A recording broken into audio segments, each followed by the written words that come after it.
Cette vidéo est dédiée aux professionnels qui veulent commencer ou qui ont commencé un petit peu à se mettre à l'intelligence artificielle, mais qui ne savent pas où aller d'ici. Donc moi, mon objectif, après avoir formé des centaines et des centaines d'entreprises, c'est de vous donner les méthodes qui fonctionnent, qui sont simples à mettre en place et qui vont vous permettre de monter en compétences de manière complètement automatique. Donc pour cela, je voudrais vous parler de deux, trois éléments. C'est qu'en fait, dès qu'on a un peu de retard sur son marché, si par exemple, on se situe sur un marché et qu'on se dit il y a tel outil. Ça arrive souvent, on regarde souvent LinkedIn, il y a 36 000 outils, il y a une révolution quelque part toutes les 2 semaines et on se dit, oula, j'ai beaucoup trop de retard, j'ai déjà le cadre de mes missions qui est comme ça avec toutes ces tâches à faire, comment je vais faire pour pouvoir intégrer l'IA? Je vais avoir des problèmes, je vais jamais pouvoir attraper mon retard.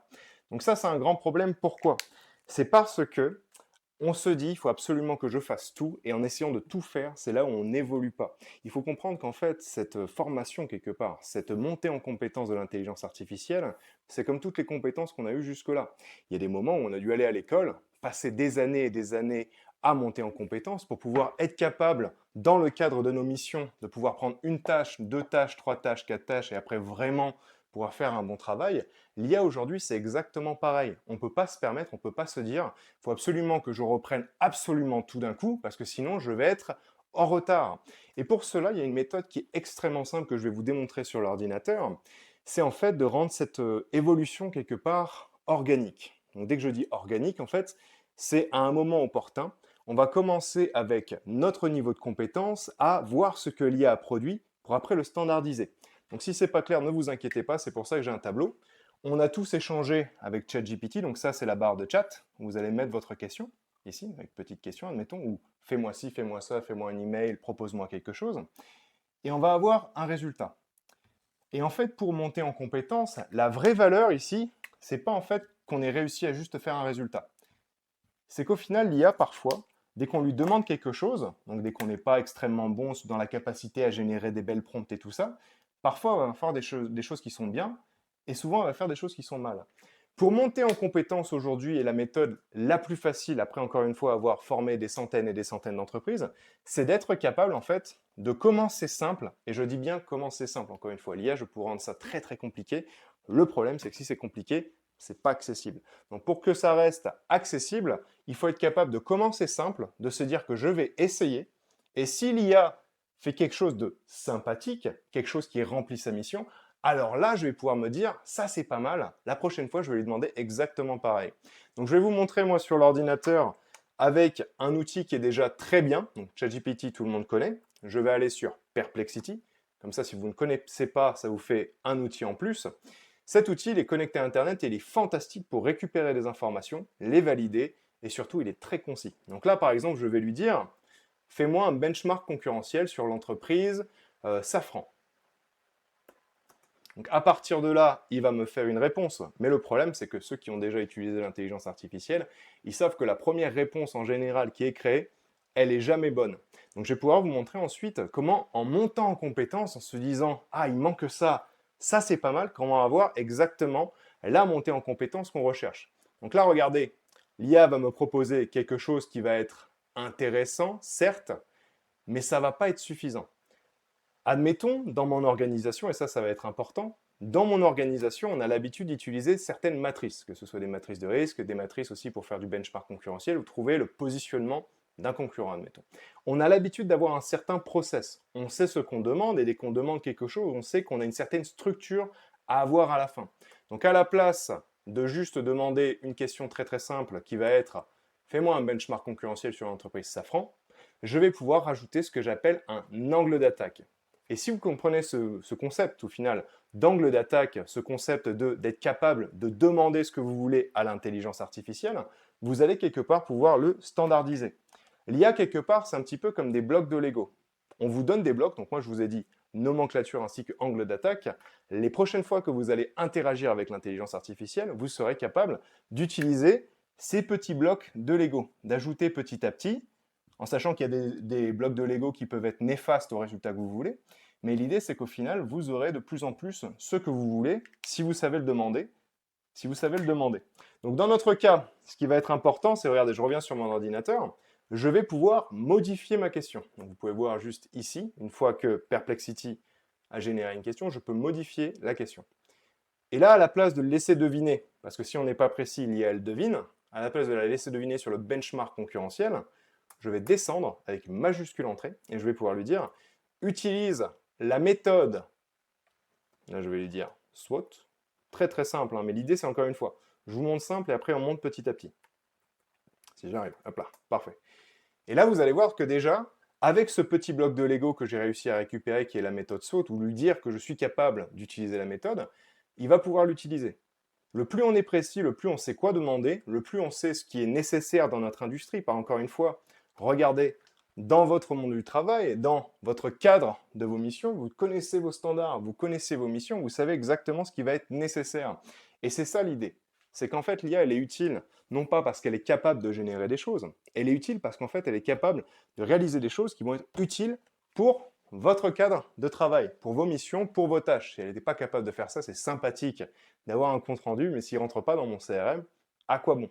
Donc c'est vraiment ça en fait l'idée. L'idée de l'IA, c'est d'être capable de demander ce que l'on veut, et plus on est précis dans ce que l'on veut, plus on peut tester l'IA, plus on se dit « Ah, là ça c'est pas mal, là je vois qu'elle est capable de faire des tableaux, punaise, ça serait quand même sympathique que j'ai un tableau en fait à la place d'avoir ça, parce que ça c'est pas très lisible. » Et vous voyez un petit peu ce côté organique, où j'ai testé, j'ai mis quelque chose en place, je me suis dit, il me manque la méthode qui est utile dans mon industrie, et ensuite là je vois, ah, la forme elle est sympathique, mais il manque quelque chose, et en même temps, je viens de voir que cette IA elle est capable de me faire des tableaux.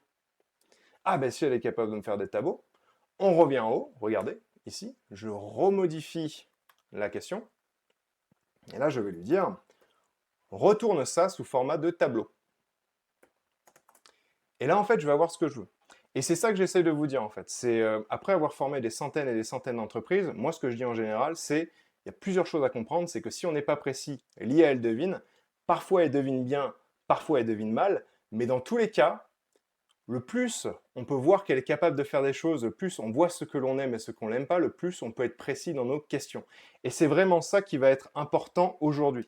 Si vraiment je devais vous donner un conseil, c'est qu'au final, ces IA, on peut les utiliser, admettons.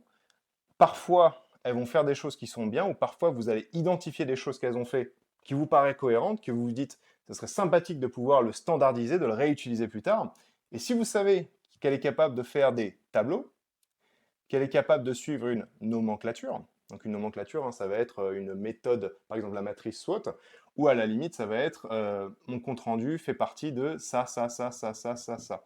Si vous savez que ça, c'est possible, ça vous rajoute des petits blocs de Lego ici, qui vont être utiles en fait pour pouvoir utiliser l'intelligence artificielle. Ce que j'essaye de vous dire au final, parce qu'après avoir formé des centaines et des centaines d'entreprises, donc vous imaginez le nombre de professionnels qu'il y a derrière, le problème qui arrive tout le temps, c'est qu'en fait, ils sont souvent sur LinkedIn où ils en entendent parler à la télé et ils se disent j'ai des années de retard, mon métier va disparaître, qui sont des peurs qui sont réelles au final. C'est des peurs pour les professionnels qui font peur. Enfin, on se dit la carrière, ces années d'expérience où j'ai passé à essayer de comprendre le cadre de ma mission et à développer ses compétences, l'IA est capable de tout faire, mais pour être honnête avec vous, c'est si vous comprenez comment l'IA fonctionne, si vous comprenez au final que vous pouvez l'utiliser, comprendre ces petites tâches, ces petits éléments et comment vous allez pouvoir les utiliser, vous serez bien bien plus compliqué à remplacer. Et ce que je vais vous dire aussi, et ça c'est important, c'est qu'en fait il y a beaucoup de personnes qui ont peur de se faire remplacer, et pour vous donner 2-3 éléments par rapport à ça, moi j'en forme plein des boîtes, j'en forme plein des entreprises, et j'ai même développé des IA moi-même. C'est extrêmement, et je vous dis bien extrêmement compliqué de remplacer un professionnel. Et je vais vous dire pourquoi. C'est parce que regardez, ça c'est sympathique ce qu'on a réussi à faire. C'est un benchmark concurrentiel, ça retient la méthode SWOT, sympathique, c'est à peu près ce qui a été demandé, la tâche a été validée. Le problème, c'est qu'un professionnel aujourd'hui, donc, si on revient 40, 50 ans en arrière, certes, un professionnel, c'était une tâche, quelqu'un qui faisait que des dessins pour l'architecture, qui faisait que ci, qui reprenait les factures, qui les retapait, ou qui même les écrivait à la main. D'accord. Mais aujourd'hui, on n'est plus du tout dans ce monde. On est dans un monde où, au final, il y a beaucoup plus de... une personne ne fait pas qu'une tâche. On n'est plus, plus à la chaîne, on fait plein de choses. On prend les emails, on assiste là-dessus, on assiste sur le projet, on va créer des comptes rendus, faire de la recherche, faire de la veille, envoyer ça aux collègues, s'occuper de telle personne, s'occuper de la relation avec tel client, tel client. On fait beaucoup de choses. Et ça me permet de revenir sur l'idée, justement, de la tâche. C'est que l'IA, elle, est capable de faire des tâches. Et ça, c'est vraiment quelque chose, j'arrête pas d'en parler, et je veux vraiment que ce soit clair et précis, c'est qu'en fait, l'IA, elle peut vous aider au niveau de la tâche, mais elle va avoir énormément de mal au niveau de la mission. Donc, elle ne peut pas faire toute une mission, hein. Si je vous prends par exemple une IA commerciale, elle ne va pas faire le sourcing, le prospecting, préparer les arguments de vente, prendre le rendez-vous avec le client. Elle ne peut pas faire tout ça. Elle peut vous aider au niveau de la tâche. Donc, aujourd'hui, moi, ce que j'essaie de vous dire, c'est que si vous êtes capable d'utiliser l'IA pour vous aider dans vos processus et dans vos tâches, vous avez gagné. La peur d'être remplacé, en fait, c'est vraiment de se dire que l'IA va pouvoir absolument tout prendre et on va m'enlever de mon travail.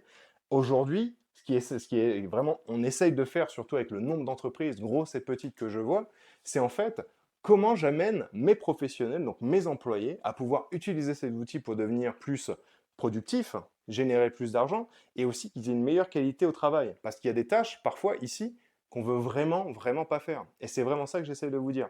C'est que l'IA, déjà pour vous remplacer c'est compliqué, c'est vous qui faites la différence, et la meilleure manière de faire la différence, c'est de monter en compétence. Ce marché, en fait, cette révolution, elle est extrêmement compliquée dans le sens où, si je reprends mon exemple, regardez, je vais mettre LI pour LinkedIn, je reprends l'exemple de LinkedIn, tout le monde va vous dire, il y a une révolution, un nouvel outil, regardez, c'est fantastique, tout le monde va essayer de vous vendre quelque part de la fumée, ou de la poudre d'or, si j'ose dire. C'est pas ça qu'il faut faire. Moi, je préfère vous le dire, après en avoir formé des centaines et des centaines de professionnels, des milliers même maintenant à ce point-là, l'idée, c'est de prendre un ou deux outils qu'on sait qui sont valides, qu'on connaît un petit peu, et d'essayer de monter en compétence. Parce que regardez, ce travail où vous allez acquérir ces petits blocs de Lego, il se répercute absolument partout.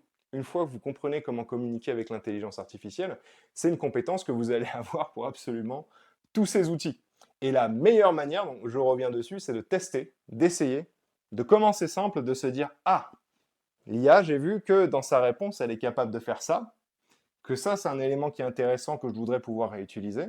Et si vous commencez à comprendre un petit peu ces petits blocs de Lego, vous allez monter en compétence de manière complètement naturelle. Pour être honnête avec vous, c'est vraiment le mieux. Parce que moi, je fais beaucoup de formations, les gens, ils sont très contents, ils arrivent à monter en compétence très très rapidement. Mais, encore une fois, c'est vous qui faites la différence. Moi, je peux vous former, vous montrer le champ des possibles, vous montrer que l'IA, au final, c'est vraiment fantastique, c'est le meilleur truc qui vous soit jamais arrivé. Mais le problème, c'est que si les gens n'y pratiquent pas, on n'y arrive pas. Donc ce que je veux vraiment que vous fassiez, c'est qu'au final, vous preniez l'outil avec lequel vous êtes le plus à l'aise, vous commencez à poser des questions simples, il n'y a pas besoin d'aller dans le plus compliqué du monde, surtout n'écoutez pas ou ne suivez pas les gens qui vont vous dire « Oh, nouvel outil cette semaine, il faut absolument que vous le fassiez », parce que j'ai eu des situations où les entreprises ont commencé à intégrer un outil, et au final, c'était un outil où les serveurs étaient en Chine, gros problème comptable, gros problème au niveau de la confidentialité des données, il faut faire attention. Donc aujourd'hui, commencez rapidement, voyez ce qui fonctionne, voici ce qui ne fonctionne pas. S'il y a quelque chose qui ne vous va pas, on se dit d'accord, ça la prochaine fois, pour la même tâche, il va falloir que je pose exactement la même question. Et une fois que vous allez commencer à avoir ça, ça va être complètement naturel. C'est quelque chose qui se fait, c'est une montée en compétence qui est sur le long terme, parce qu'on apprend à communiquer avec l'intelligence artificielle pour avoir exactement ce que l'on veut. Et une fois que vous maîtrisez ça, au final, pour être honnête avec vous, c'est exactement ce qu'il vous faut.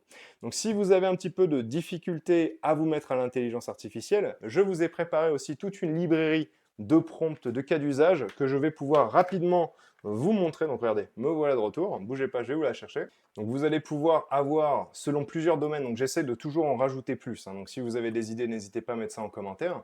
Vous avez beaucoup de domaines, si par exemple je prends pour les commerciaux, vous allez avoir plusieurs manuels avec, allez, admettons, je vais prendre celui-là, j'en prends un au hasard, dans le sens où il va y avoir les outils à quoi ils servent, les méthodes, ainsi que des prompts, que j'adore, parce que moi j'adore faire des prompts dynamiques où il vous suffit de changer ce petit élément qui est entrecroché, et vous allez avoir le résultat que vous voulez.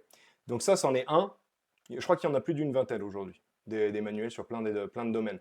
Donc je vous invite à regarder ça, je mettrai le lien dans les commentaires. Écoutez, l'IA, c'est accessible si on se donne la chance, donc je vous souhaite bon courage pour la suite, je vous dis à très bientôt. Au revoir.